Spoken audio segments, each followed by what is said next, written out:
एक बहुत ही भोले युवक ने अपनी माँ के लिए दवाई ली डॉक्टर से और उसने पूछा कि खाने के लिए माँ को क्या दिया जाए।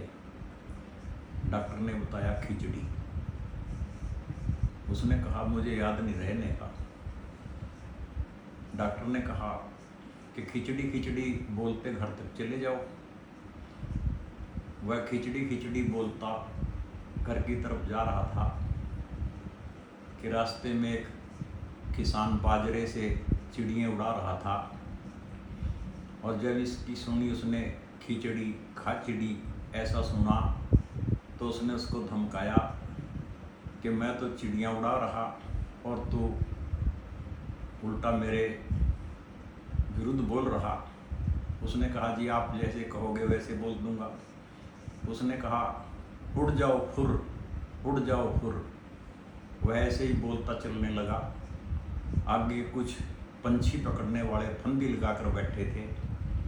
जब उन्होंने उसको सुना उड़ जाओ फुर, उन्होंने उसे बहुत धमकाया और कहा कि हम तो कब से दाने खिंडाए हुए यहाँ फंदी लगाए बैठे हैं और एक आध पंछी आ भी जाता है वो तुमने उड़ा दिया।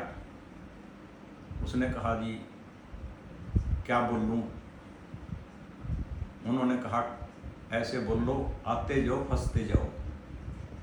तो वैसे ही बोलने लगा। थोड़ी दूर चला के आगे से चोर आते थे दो। चोरों ने जब सुना उन्होंने उसे बहुत धमकाया कि अभी तो हमारे लिए कितनी बद्दुआ दे रहा है, बद्दुआ मांग रहा। कहने लगा जी आप जैसे कहो मैं तो वैसे बोल दूंगा। उसने कहा कि ऐसे बोलो लाते रहो रखते रहो, लाते रहो रखते रहो। वो ऐसे ही बोलता चला। आगे अर्थी लिए लोग आ रहे थे और जब उसकी आवाज़ सुनी जाते रहो रखते रहो, लोगों ने उसे बहुत धमकाया कि तू बहुत ज़्यादा गलत बोल रहा है। उसने कहा जी कैसे बोलूँ क्या बोलूँ। बोले ऐसे बोलो कि ऐसा किसी का ना हो।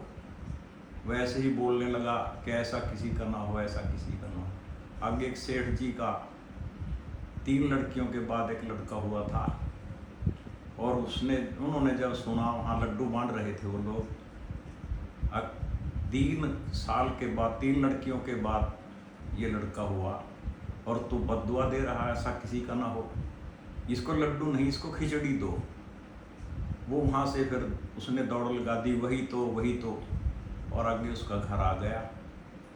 तो ये एक भोले भाले युवक की कहानी सुनाई और इससे ये भी एक मैसेज मिलता है कि जो भी बात कोई कहे उसे अपने दिल में बोल लो। लोगों में अपनी बातों का अगर आप ढिंढोरा करोगे तो लोग धमकाएंगे, पीट भी सकते हैं।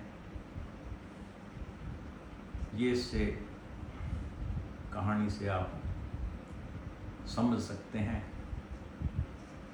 हम रोज़ाना ऐसी ही इंटरेस्टेड कहानियाँ आपको सुनाएंगे, मनोरंजक कहानियाँ सुनाएंगे।